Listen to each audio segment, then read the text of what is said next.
Tagao. Hi, everyone. Thanks again for coming to my speech. Today I'm going to talk, of course, about how to boost your productivity with Zellij. And before we start, let's see some hands, like who already works with Zellij or I've heard of Zellij or Tmux. Okay, perfect. Perfect, great. So for those of you who didn't raise their hands, then welcome. That's the right place where to be.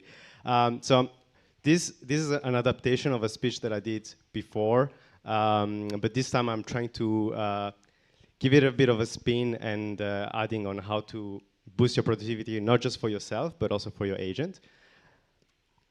And before we start, just a little bit about me. As Julian said, I'm mainly a Python developer, and I work for an aviation company. So I build data pipelines and ETL tools. So I do mainly Python and SQL. I know a little bit of Rust. And on my free time, I like to go on GitHub, explore new projects, and do some open sourcing as well. So feel free to catch me later, or if you see me around, if you have any questions regarding this talk, or in general, if you want to just talk about open source. So I'm going to talk about these points here. First, I'm going to talk about the problem. Why am I using Zellij? What problem I'm trying to solve? Then a little bit of a tangent about why I think the terminal is back. And then actually, most of the slides are actually optional because there's going to be a demo. So if you like to follow along with slides, then feel free to do that. But I think sometimes it's easier to show things on how things work, and it's easier to remember. And often, some people, after my previous presentation, some people have asked me to show how Zellij can live in the browser. So spoiler alert, I'm going to also show some Zellij in the browser. And before we start, I don't know if this sounds familiar to you. I keep seeing this in my Twitter thread. So I don't know if it's too small, but it says, "Not me running through Paris with the Mac, because the agent got to keep going brr." So some people reply like, "Oh, we used to walk around with open computers so the agents wouldn't stop running." And yeah, people reacting that they're doing the same. They're working with their lead open because otherwise everything will stop. And yeah, and then of course, this technology that help us using processes without having to keep the laptop open. So SSH was created in 1995 and Tmux in 2007. And yeah, other funny things that I think are funny. So yeah, keep your agents running 24/7. So I guess you guessed it. So I feel like right now there's a lot of developers, a lot of people who use agents, and they like to keep the tasks running if you have long-running tasks. And sometimes it's a bit annoying because you're prompting your agent about something, and you expect it to take just a few minutes, but actually it takes like 30 minutes, and you suddenly have to go. So you close your laptop or you close the window, and then your work is lost. Or sometimes, if you work in remote environments, you need to you SSH into a machine, and then suddenly the connection drops, or you lost the Wi-Fi connection, and then you have to get inside the machine again, and you have to wonder, okay, if the process is still running, or like you have to kill the process and then retry. So if this is the type of problem that's a tool like Zellij is trying to provide a solution for. And I think before we go through Zellij, I think like the terminal is back. There's more and more terminal user interfaces, and I think with agents, people are using the terminal more and more, and sometimes you move from an IDE to a terminal, and you don't really exactly know how to run things in the background. So I think it really matters that we need to learn again the pre-existing tools on how to use the terminal properly. And yeah, so Zellij is here. So for those of you who don't know, so Zellij is technically called a multiplexer. It's written in Rust. And what a multiplexer is basically, you can think of it like a workspace management. So you can have different processes in different tabs. And it allows you to, let's say, resume your work. So keep your work running in the background, and then use other apps. And then you can reattach a session and resume your work. And Tmax is a very famous multiplexer, and the difference between Zellij and Tmax is that Zellij comes with a lot of good defaults, sensible defaults, and this is great because a lot of times you have to suddenly work in a brand new machine, and it's a bit painful. Sometimes you have to install the tool and then do the configurations, and also like sometimes if you read through some Tmax tutorial, there's a very huge section on how to properly configure before you start using it. And that's really what Zellij, is very different from Tmax, is that there's very minimal configuration. Of course, you can configure it as much as you want, but the starting defaults are very easy to use. And the cool thing is that it works with WebAssembly. So you have WebAssembly plugins, and it's a very lightweight tool that can also be run on the web browser. So the terminal in this case is actually also like optional. And yeah, here's again a quick comparison between the two. Yeah, I hope the screen is big enough. Perfect. And yeah, so again, slides are really optional here. I'm going to demonstrate a bit of Zellij and give you a tour of how to use it. But during this demo, you might find it useful to know about these terms. So pane is, when I mention pane, is basically the single process. So this is the most atomic part of Zellij. So it's basically your native terminal, right? And you can have multiple panes. You can split them horizontally, vertically. You can have floating panes. And this is really where your process lives. Then you have tabs. And tabs are basically like, you can imagine like the tabs in your web browser. So you can have multiple tabs. And inside each tab, you have multiple panes. And then you have the session. So the session is what collects everything. So a session defines a specific, let's say, layout and a specific tab, where you have multiple tabs and multiple panes. And then you can have even like multiple sessions. So you can decide to save, like you can have a session for work. You can have a session for DevOps. You can have a session for, I don't know, like open sourcing. So I like to keep multiple sessions organized. And every time I jump back in, I have my own layout and own applications already running. And then of course you have your Windows. So Windows is the normal, graphical interface or entry point where you use Zellij. And the layouts. So the good thing about layouts in Zellij is that they are all configurable. And there is also a nice CLI tool that allows you to build out layouts, which I find particularly useful, especially in the agentic era, because you can even ask your agent, hey, can you build me a Zellij layout for this particular workflow? And you can use the CLI to organize the workspace for yourself as well. So quick recap on what are actually the benefits of Zellij, is that you are able to keep your laptop closed. Basically, you can have processes running in the background, and you can detach the session, the whole session, so the session lives by default in the background. You can reconnect to the session, and another thing that Zellij provide is that you can even resurrect the session. So you can kill all the processes of the Zellij session, and it remembers what was the last command that you run on each pane. So you can technically resurrect the session and it will automatically suggest you to rerun like all the commands automatically.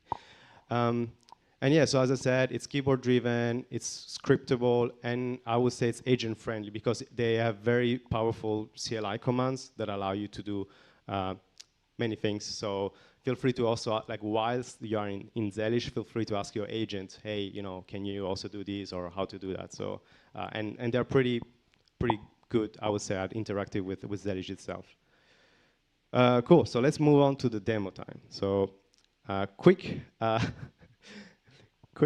disclaimer here. I was planning actually to running it in the browser itself, but I actually need, like, let's say, 2 screens to do that. So I'm just going to a bit, improvise here and actually share the normal screen. So there was an iframe here. It should have been there, but now pretend that it's here while I'm changing the screen.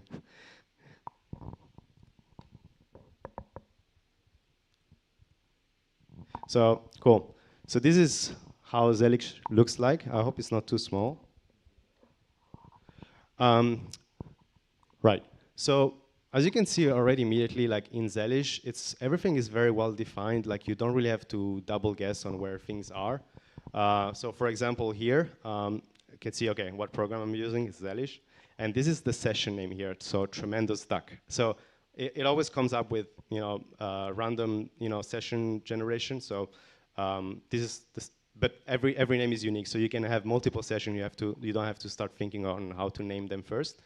Then here you have a tab, and then this frame here is the pane. So that's the main pane where I can do the different work.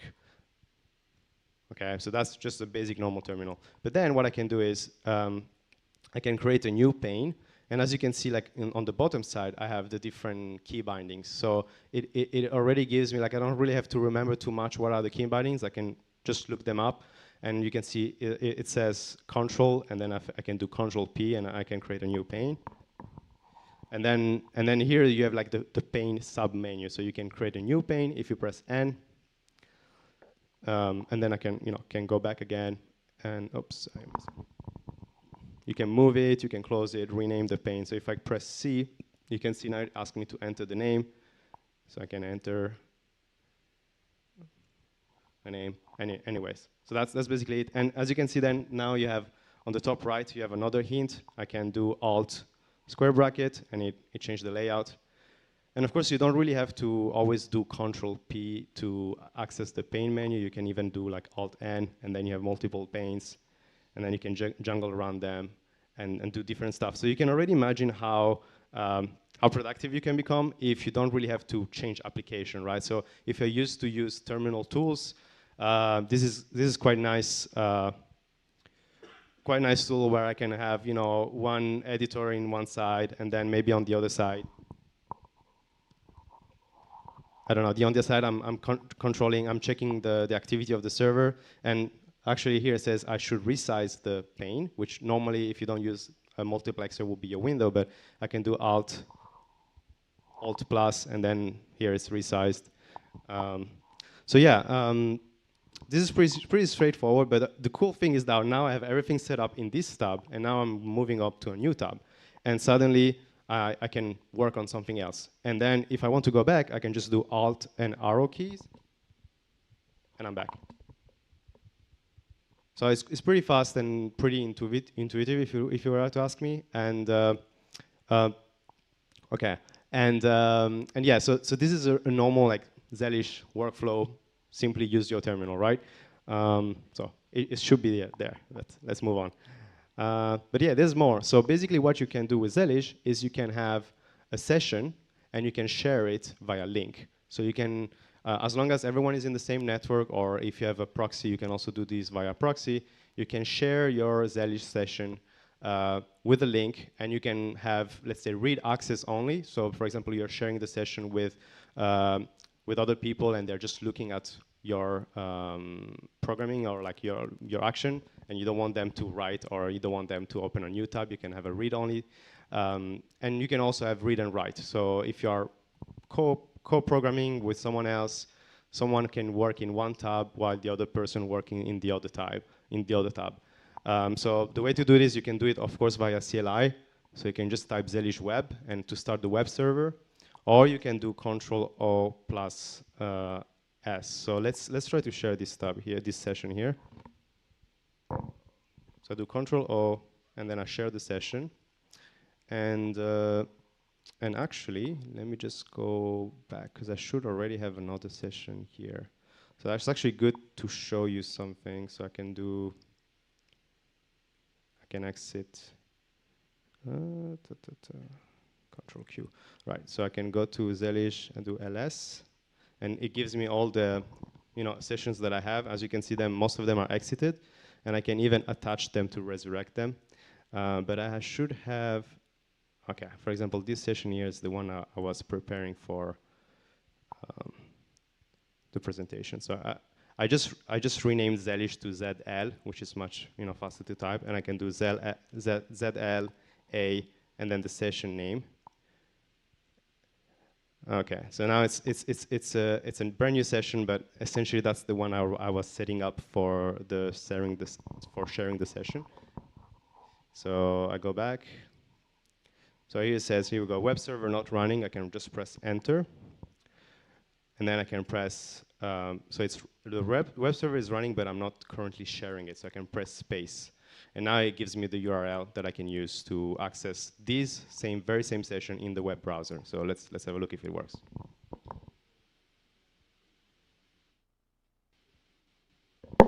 So as you can see here, is by default is very secure. It's asking me for a security token.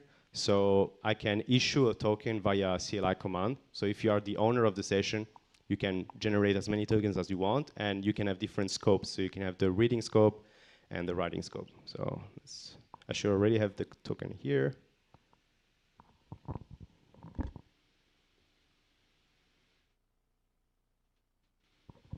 Okay, so here I am in the web browser. Of course, it's not like adapting my screen size. Let's see.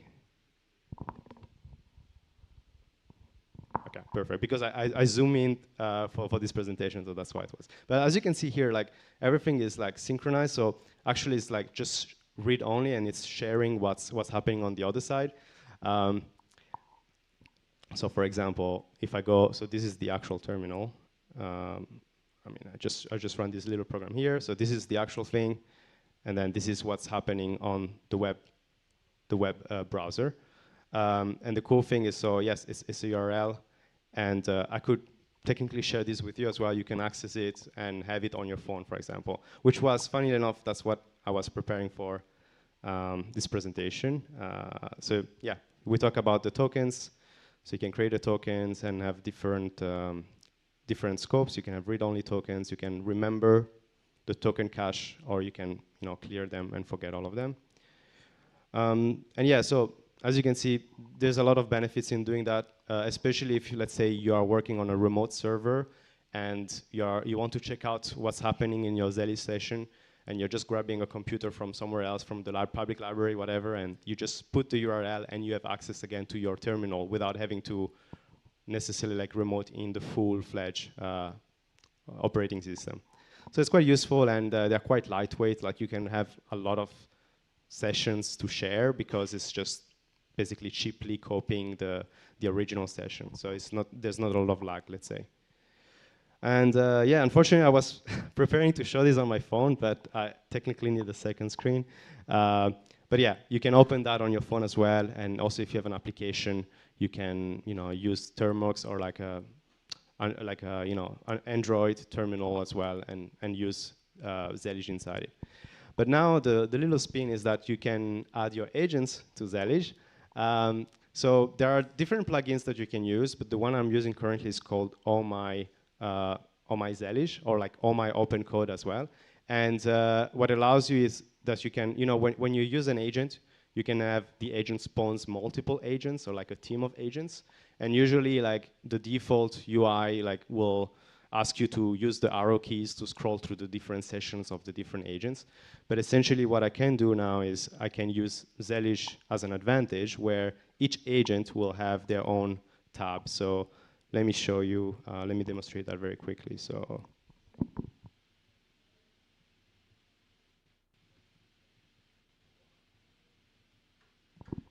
here I have a very long prompt.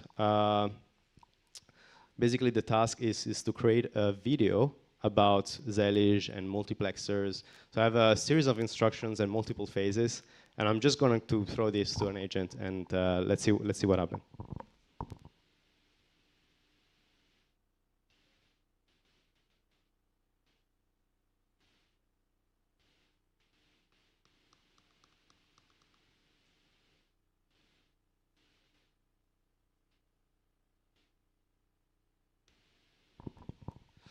So I just inputted, oh, okay, nice. Okay, great.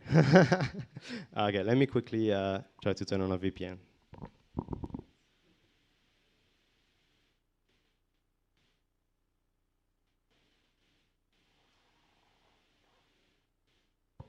Just pretend you didn't see anything. Okay, cool. Yeah, because I had to restart my machine, and I forgot about this part. I think that should be fine. So as you can see already in the session, in the pane name, it already like renames it as if it was an actual window. So of course, it takes some time to read the prompt. But in the meantime, if you have any questions, I'll be happy to answer your questions. Okay, the connection is a bit slow. That's why.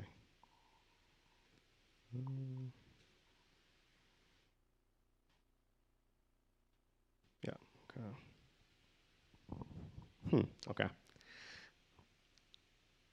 It's taking a bit. But yeah, if you have any questions about Zellij or multiplexers, or if you want to see any specific other features, and by the way, this should be already still be sharing. Oh, okay. Okay. As I said, the connection is not super fast, but it's a bit laggy. But yeah, again, as you can see, it's still sharing in the web browser. I can use Zellij as in my favor. Let me see if effectively I'm connected to the right country. Okay, cool. Let's see if it's a problem with the connections or not.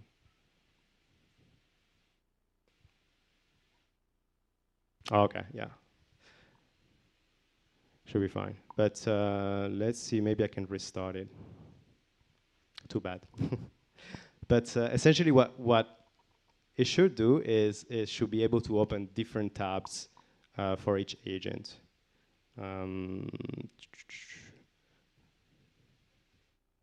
Prompts. I did try this beforehand, but exploring Zellij. Okay, here we go. It was a bit lazy. Okay, cool. So as you can see, it properly prompted all the phases of the research. Let's see what happens. Explore Zellij integration. Okay. I'm launching phase 1. So as you can see now, it's taking control of Zellij. It's opening multiple panes. It opened a new tab called Open Code Agents.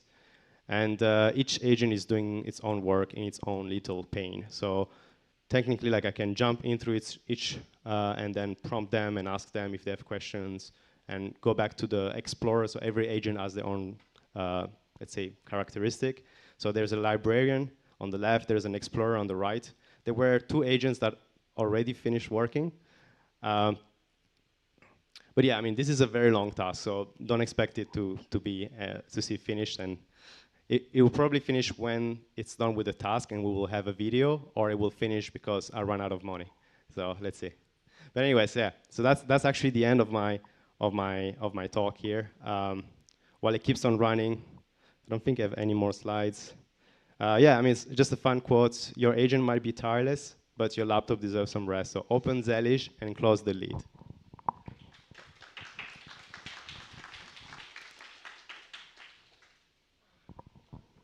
have good time, so if you have any questions, 4 minutes. Did you look at, I guess you looked at TMUX as well. I mean, there's a lot of these types, like Screen I used to use, but you like Zellij.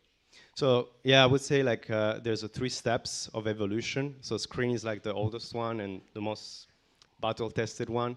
And I think it works totally fine. Some Linux distributions, they have it already pre-installed, so it's quite good.